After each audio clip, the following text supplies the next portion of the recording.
Sidang penonton yang dirahmati Allah, satu lagi perkara yang saya ingin sentuh di sini ialah kadang-kala bila datang musim-musim yang macam ni, ramailah juga orang yang mengeluarkan berbagai-bagai petua dalam perubatan lah. Dan petua-petua ini kadang-kadang disandarkan kepada Nabi SAW seperti mana yang saya sebut. Macam-macam lah. Yang nak jual produk lah, ada ustaz duduk lah belakang produk lah, makanlah produk saya ni tak kena coronavirus lah, nanti akan dibuat penghantaran dan seumpamanya. Perkara-perkara ini hendaklah kita berhati-hati, kerana saya bimbang nanti bila orang makan tak sembuh, dia kata ubat Nabi tak sembuh, padahal yang dia cadangkan itu belum tentu ubat Nabi SAW. Saya berulang kali sebut hal ini. Para ulama dalam membahaskan bahan-bahan yang disebut oleh Nabi dalam perubatan ini, yang digunakan oleh Nabi, terbahagi sekurang-kurangnya pada dua aliran.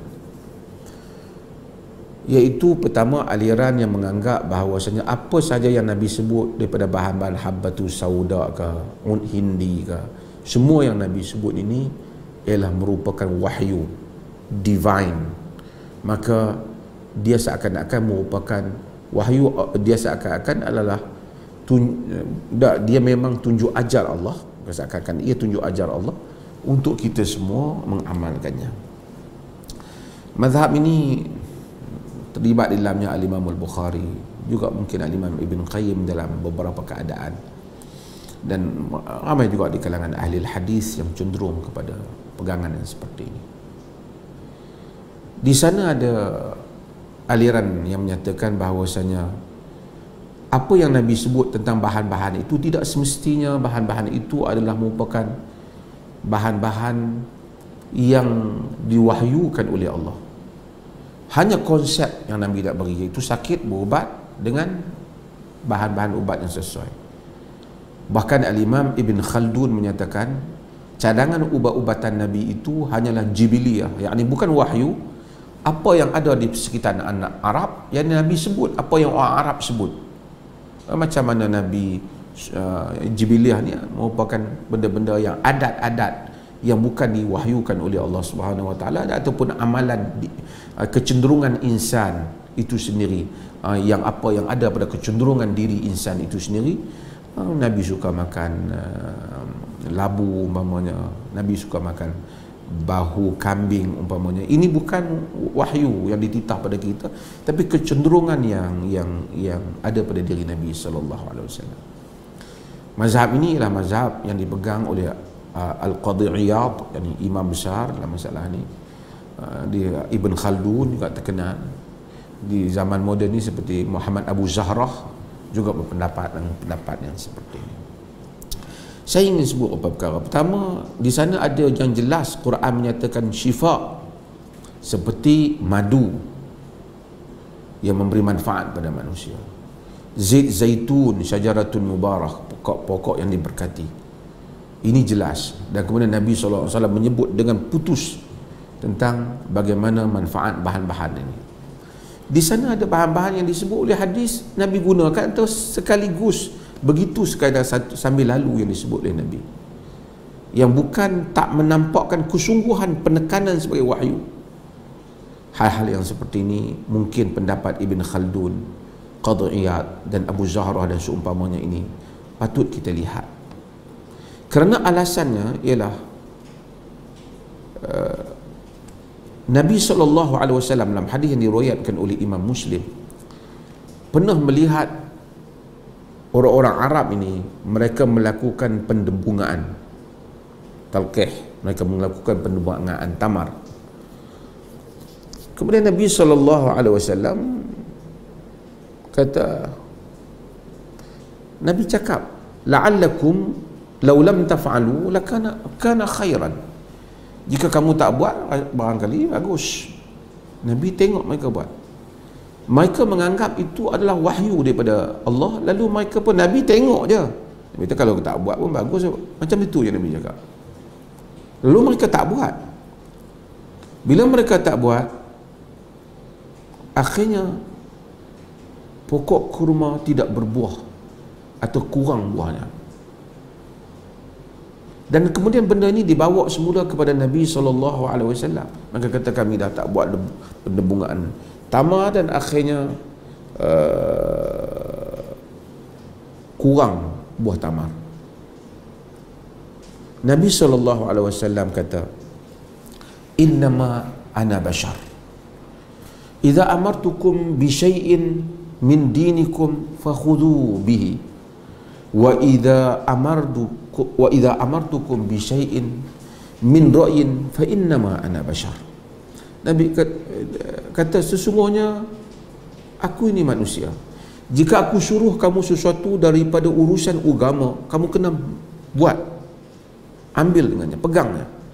Jika aku suruh sesuatu daripada pandangan aku saja, maka ini adalah pandangan manusia. Nabi bezakan dalam urusan-urusan kehidupan yang biasa ni, yang bukan membabitkan soal pelaksanaan hukum hakam agama. Nabi kata macam ini pandangan bashar. Dalam riwayat Muslim juga Nabi kata, antum a'lamu bi amri dunyakum, kamu lebih tahu tentang urusan dunia kamu. Sehingga Al-Imam Nawawi apabila dia meletakkan bab tarajum ataupun dia meletakkan bab bagi Sahih Muslim. Sahih Muslim itu, Imam Muslim tidak meletak bab-bab itu, ia diletak oleh bapa, khususnya Al-Imam Nawawi yang meletakkan bab-bab bagi Sahih Muslim. Dia meletakkan babu wujub imtithali ma qalahu syar'an duna ma dzakaruhu sallallahu alaihi wasallam min ma'ashi dunya ala sabilil ra'i. Bab wujub imtithali ma qalahu syar'an, bab wajib untuk ikut apa yang Nabi kata yang bersifat syarak, duna ma dzakaruhu sallallahu alaihi wasallam min ma'aish dunya, bukan dengan perkara-perkara yang Nabi sebut daripada urusan dunia, ala sabilil ra'i, di atas sekadar pandangan saja. Jadi di sana ada bab-bab yang lain. Sebab itu di dalam peperangan Badar, hadis Ubad bin Munzir, walaupun hadis itu ada perbincangan di sudut sanadnya, di inqita' dan seumpamanya, kerana tapi apabila dia mencadangkan, Nabi memilih satu tempat untuk dibuat penempatan tentera, Hubab bertanya, hadhihi manzilatun anzalakah Allah, ini adakah tempat yang Allah Ta'ala telah pilih untukmu, ataupun amil harb wa ra'i wal makidah, ataupun ini peperangan, satu pandangan dan satu perancangan dalam peperangan. Bahkan Nabi kata ini perancangan. Lalu dia mencadangkan tempat yang lain. Juga berhubung dengan hadis ghilah umpama, iaitu suami menyetubuhi isteri semasa tempoh isteri sedang menyusukan anak, yang pada peringkat awal Nabi ingin melarangnya, kemudian Nabi melihat orang Parsi melakukannya, baginda tidak melarangnya. Hal-hal ini ialah pandangan-pandangan Nabi SAW. Sebab itu baginda bermusyawarah dengan sahabat. Ada kala Nabi seperti peperangan Uhud, Nabi menyatakan nak berperang di Madinah, mereka kata berperang di luar kota. Ini juga adalah pandangan-pandangan strategi yang bukan bersifat arahan agama yang syarak. Maka dengan itu ada ruang pemilihan. Maka saya ingin sebut hal ini, maksudnya apabila kita jangan terlalu mengikat diri dan memberikan kata putus, oh ini kerana disebut oleh Nabi ini minum susu kambing umpamanya, maka kita pun merekalah berbagai teori tentang susu kambing, sehingga kadang-kadang perkara itu yang memang tak ada pun dalam hadis Nabi. Kita buat campuran itu, campuran ni, campuran itu. Kita kata inilah sunnah Nabi SAW. Orang pun makan, dia tak baik. Dia tak makan sunnah pun tak baik. Ini sesuatu yang bahaya. Sedangkan Nabi memanglah minum susu kambing dalam environment yang baginda ada. Habbatus sauda yang selalu saya sebut. Inna hadhi habbatus sauda shifa' min kulli da' illa minas sam. Habbatus sauda ini ubat daripada semua jenis penyakit kecuali maut. Nabi tak bagi tahu banyak mana nak makan, sikit ke banyak ke. Nabi tak kata inilah satu-satu ubat. Memang habbatus sauda syifa, dan dia telah terbukti. Tapi tidaklah menafikan yang lain juga syifa, yang mungkin lebih berkesan pada iklim yang lain. Sebab itu Al-Imam Ibn Hajar Al-Asqalani dalam Fathul Bari apabila mensyarahkan hadis ini, dia kata habatus sauda untuk cuaca panas. Jika tidak, dia kata penyakit yang tidak demikian. Nabi SAW sendiri mengambil manfaat perubatan daripada ahli-ahli perubatan. Sebab itu dalam riwayat Imam Ahmad, Urwah ibnu Zubair, Urwah ibnu Zubair ni adalah merupakan anak saudara Aisyah radhiyallahu anha, anak Az-Zubair ibn Awam. Kerana Az-Zubair ibn Awam ni berkahwin dengan Asma binti Abi Bakar, iaitu saudara perempuan Aisyah radhiyallahu anha. Urwah ni dalam riwayat Imam Ahmad, khabar sahih kata Syekh Syarif Al-Arnaud,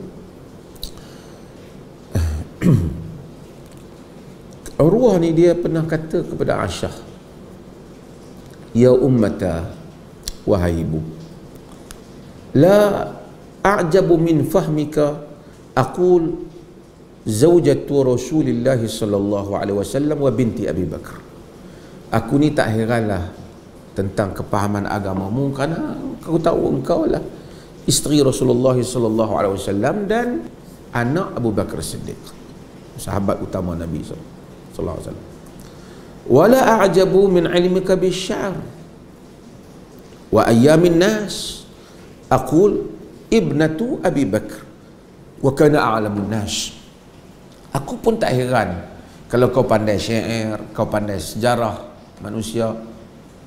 Aku kata ini anak Abu Bakar, dan Abu Bakar ni manusia yang paling berilmu, berpengetahuan.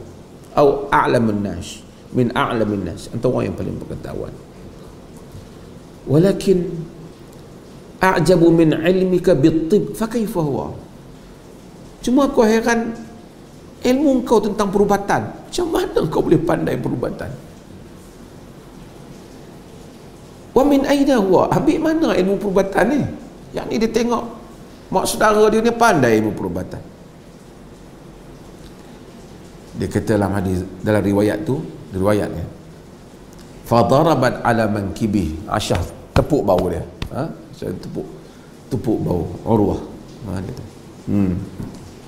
dia kata, ai Urayyah, wahai si kecil ku Urwah. Ni bahasa Arab ni dia tasghir, maksudnya Urwah kesayangan ku, anak saudara dia. Dia kata, inna Rasulullah sallallahu alaihi wasallam, inna Rasulullah sallallahu alaihi wasallam kana yasqamu inda akhir umrihi atau fi akhir umri. Nabi itu sakit pada penghujung umur baginda. Wa kanat taqdamu alaihi wufudul Arab fayan'atu lahul an'at wa kuntu u'alijuha lahu famin thamma.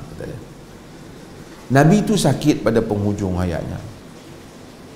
Utusan-utusan Arab ni datang menziarahi Nabi, wufud al-Arab min kulli wajhin, fakanat taqdamu alaihi wufudul Arabi min kulli wajhin. Perwakilan Arab ni datang kepada Nabi daripada semua pelosok.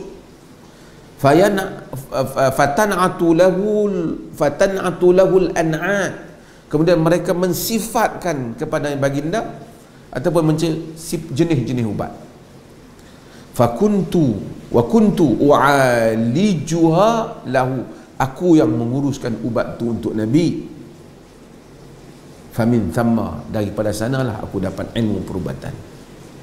Maksudnya Nabi sendiri apabila sakit, Nabi memakai nasihat-nasihat perubatan yang dicadangkan oleh ahli-ahli perubatan.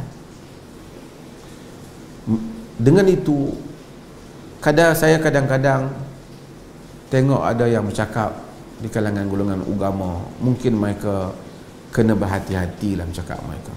Mereka kata tak perlu dah ubat-ubatan ni, cukuplah dalam hadis Nabi ni semua dah ada dah ubat-ubat ni. Sedangkan Nabi sendiri kata Aisyah, mengambil nasihat perubatan daripada tokoh-tokoh ahli-ahli perubatan Arab. Kata Ibn Khaldun, Nabi itu datang untuk bawa syariat, dia bukan untuk datang bawa ubat. Sebab itu ubat yang disebut oleh Nabi di sisi Ibn Khaldun ialah suatu min bab adat wa umur al-jibiliyah, adat dan umur-umur keinsanan Nabi SAW. Ia tidak merendahkan kedudukan Nabi, tapi Nabi yang spirit yang hendak dicapai, yang diberi oleh, yang semangat yang hendak ditunjukkan oleh Nabi, bila sakit berubat. Nabi kata, ya ibadallah tadawu fa inna Allah lam yada'ud da'a illa wada'a lahu dawa illa da'a wahid al-haram. Dalam hadis di Abu Dawud dan Tirmidzi, ya ibadallah tadawu, wahai Allah berubat kamu, fa inna Allah lam yada'ud da'a illa wada'a lahu dawa. Allah Ta'ala bagi penyakit melainkan bagi ubat. Jadi kita cari, Nabi sendiri mencari ubat itu, kerana ini bidang ahlinya. Apabila terlalu banyak orang nak mengkomersialiskan agama, mereka reka macam-macam jenis ubat disandar kepada Nabi. Sebab itu dulu pihak JAKIM ada keluarkan supaya jangan guna nama ubat sunnah yang untuk dijualan. Di Perlis pun kita bagi tahu jangan guna. Penggunaan ini abuse nama sunnah. Sunnah Nabi ialah sakit berubat dan rujuk ubat kepada pakarnya. Apabila ubat itu memenuhi keperluan sakit itu, maka itulah ubat yang sunnah. Sebab itu saya selalu ulangi, bukan tidak ada, ramai telah menyempitkan agama.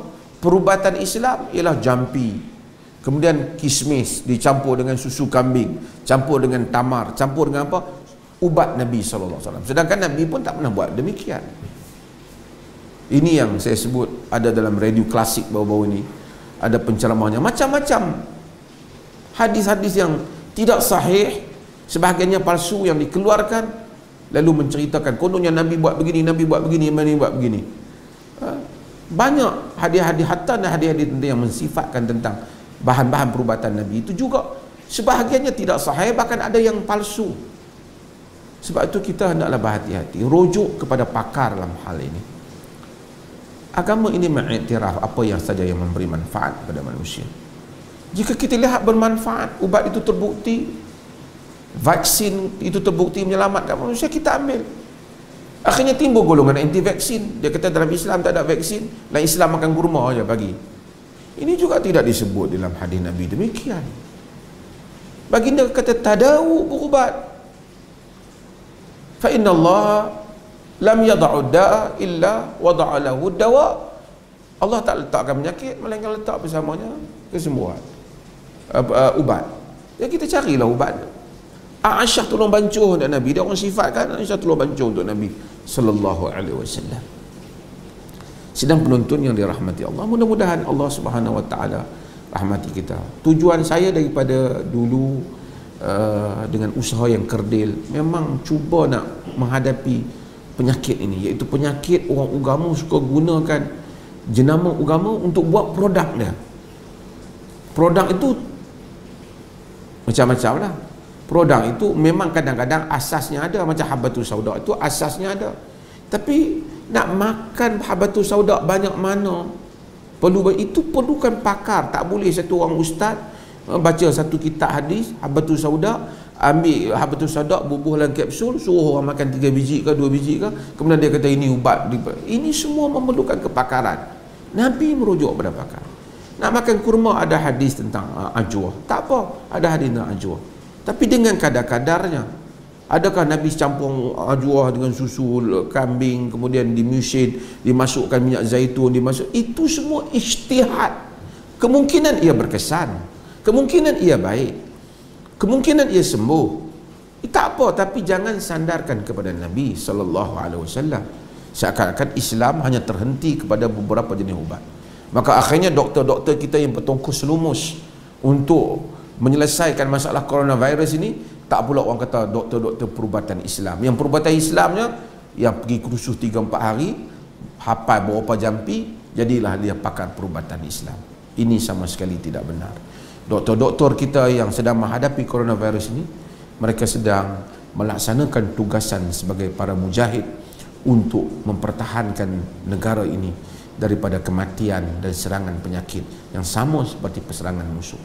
Mudah-mudahan Allah Subhanahu wa taala rahmati kita, luaskan minda pemikiran kita, jadikan ini adalah agama yang mana luas konsepnya, luas maksudnya, tinggi ketamadunannya, seperti mana yang diajar oleh Nabi kita Muhammad sallallahu alaihi wasallam. Sekian, assalamualaikum warahmatullahi wabarakatuh.